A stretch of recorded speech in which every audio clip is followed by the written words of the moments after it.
विसर्ग संधि की तीसरी संधि है उत्तु संधि।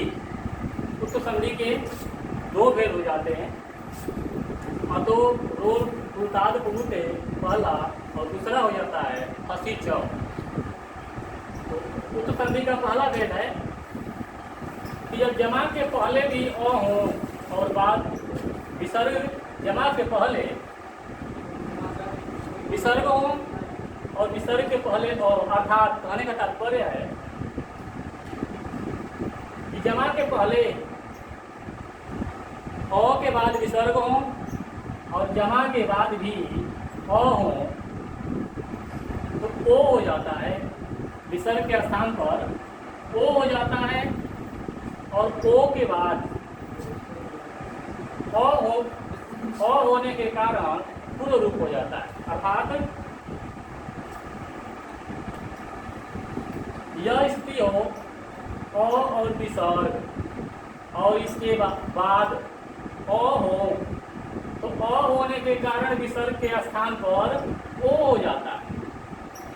जमा के पहले जब विसर्ग अ है और जमा के बाद भी अ है तो विसर्ग के स्थान पर ओ हो जाता है। तो यो यहाँ दर्शाया गया है। और इसके बाद जब अ है तो विसर्ग के स्थान पे ओ हो गया, और अगर ओ के बाद अगर अ है तो अ को पूर्ण रूप में लिखा जाता है, एक पदांता गति होकर बदल जाता है संधि। तो जमा के पहले अ के बाद विसर्ग हो और विसर्ग के बाद भी अ हो तो ओ हो जाता, विसर्ग के स्थान पे ओ होता है और बाद वाला अ जो है पूर्ण रूप में बदल जाता है। उदाहरण के तौर पर बालाधन अवदत, तो यहाँ विसर्ग है, विसर्ग कहाँ पे है तो अ के बाद है, क्योंकि बाल लौ में अ लगा हुआ है। तो बताया गया है अभी आपको कि जब भी स्वर आएंगे विसर्ग आएंगे तो जब भी विसर्ग आते हैं तो किसी न किसी स्वर के साथ ही आते हैं, व्यंजन के साथ नहीं आते।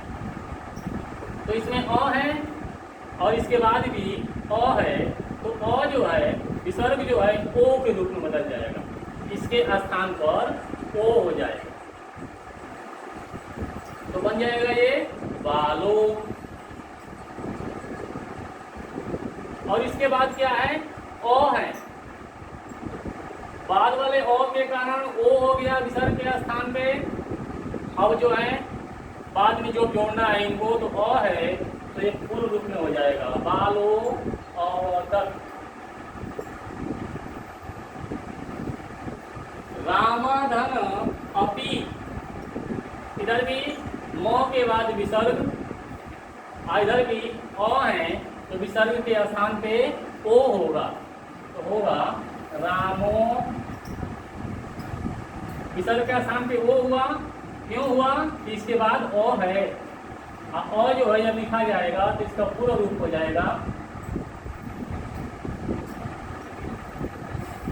सुका धन अस्ति।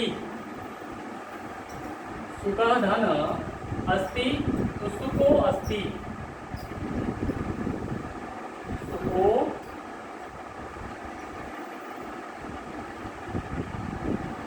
अस्ति। क धन अपि, को में अ लगा हुआ है, इसके बाद विसर्ग है, विसर्ग के बाद भी अ है तो ओ होगा को, और बाद वाले अ का पूर्ण रूप हो जाएगा अपि। कहने का तात्पर्य है नियम के आधार पर कि अगर जमा के विसर्ग के पहले भी अ हो और विसर्ग के बाद भी तो ओ हो जाएगा। अगर ओ के बाद अ है, ओ के बाद भी जब अ है तो पूर्ण रूप में लिखा जा रहा है। कहने का तात्पर्य है इधर भी अ हो इधर भी अ तो क्या होते हैं ओ हो जाते हैं। अब ए और ओ के बाद जब अ होता है तो उसको पूर्ण रूप में ही लिखा जाता है।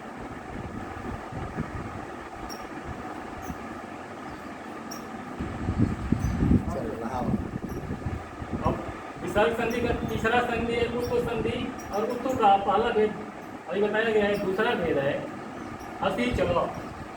इसका नियम कहता है कि विसर्ग के पहले अ हो और विसर्ग के बाद हस प्रत्याहार के वर्ण या मृदु व्यंजन। तो हस प्रत्याहार या मृदु व्यंजन में कौन से वर्ण आते हैं? तो किसी भी वर्ग का तीसरा, चौथा, पांचवा वर्ण और य, व, र और ल हस प्रत्याहार में आते हैं। तो विसर्ग के पहले अ हो और विसर्ग के बाद मृदु व्यंजन हो या हस प्रत्याहार के वर्ण हो तो विसर्ग के स्थान पर ओ हो जाता है। विसर्ग के स्थान पे ओ हो जाएगा। विसर्ग जो है हट जाएगा, इसके स्थान पे ओ हो जाएगा। क्यों हो जाएगा? या तो यो वो रो लो में से वर्ण हो या किसी वर्ग का तीसरा या चौथा और पांचवा वर्ण हो। उदाहरण के तौर पे तो जमा के पहले क्या है? विसर्ग। विसर्ग से पहले क्या है? तो अ। क्योंकि आप जानते हैं कि विसर्ग जब भी आएगा तो किसी न किसी स्वर के साथ ही आएगा। इसके बाद हस प्रत्याहार के या मृदु व्यंजन बातें की वर्ण हो तो किसी भी वर्ग का 5 वर्ग होते हैं। किसी वर्ग का तीसरा, चौथा, पांचवा वर्ण और यो, वो, रो और लो। उदाहरण के तौर पे कह रहा है कि मेघा गर्जति। मेघ विसर्ग के पहले भ है तो भ में अ लगा हुआ है क्योंकि पूर्ण वर्ण है। जब भी स्वर होंगे, जब विसर्ग होंगे तो स्वर होगा उसमें। तो मेघ, तो इसके पहले तो अ है और इसके बाद क्या है? तो मृदु व्यंजन है, किसी वर्ग का तीसरा वर्ण है। तो विसर्ग के स्थान पे ओ हो जाएंगे। जब ओ हो जाएंगे तो मेघो गर्जति। मेघो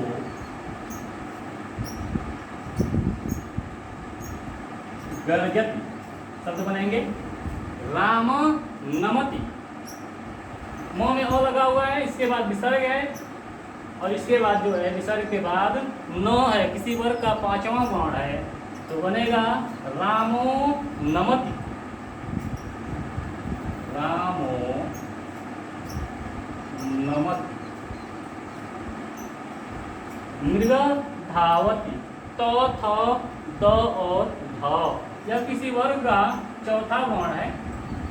किसी वर्ग का चौथा वर्ण। नियम भी कह रहा है किसी वर्ग का तीसरा, चौथा या यो, वो, रो, लो के वर्ण हो। कब हो? तो विसर्ग के बाद।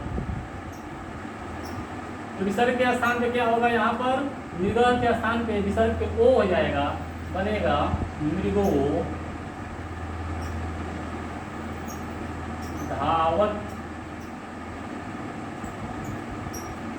शिव बंद, बंद क्या है? तो यो, वो, रो, लो हूं तो क्या है इनमें से? तो वो है। कब है? तो विसर्ग के बाद है तो बनेगा ये शिवो वंद।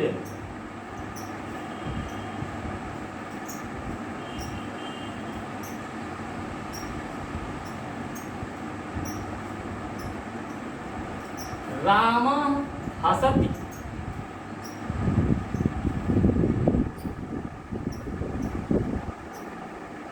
राम हसति। अब यहाँ पे क्या है कि विसर्ग के स्थान पे भी ओ होंगे।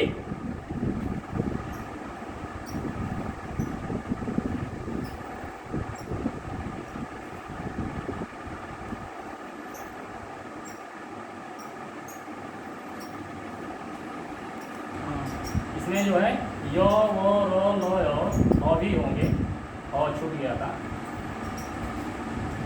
इसके आधार पे राम हसति तो होगा ये रामो हसति। विसर्ग के स्थान पे वो होंगे रामो हसति।